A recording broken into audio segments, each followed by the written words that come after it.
అంటే అది కేటీఆర్ని అడిగితే కరెక్ట్గా సమాధానం చెప్తారు.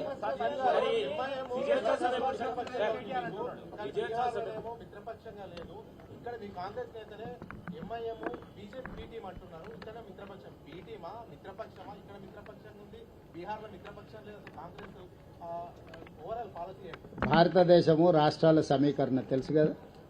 ఏ రాష్ట్రంలో ఆ రాష్ట్రంలో ఉండే నైసర్గిక పరిస్థితులను బట్టి అక్కడ వాతావరణాన్ని బట్టి అక్కడ పంటలు పండుతాయి, అంతేనా?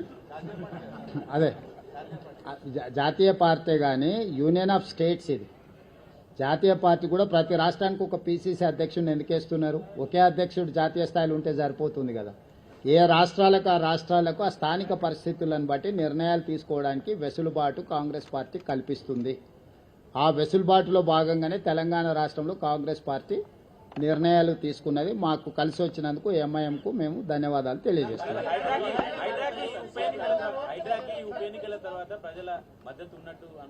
చారి గారు ఒక్కదాని కాదు, మొత్తం కాంగ్రెస్ ప్రభుత్వానికే ప్రజలు మద్దతుగా నిలబడ్డారు. మా పరిపాలనలో తీసుకునే నిర్ణయాలన్నిటిని కూడా మేము ప్రజలకు అనుకూలంగా సమీక్షించుకొని ముందుకు వెళ్ళడం జరుగుతుంది. అమర్ గారు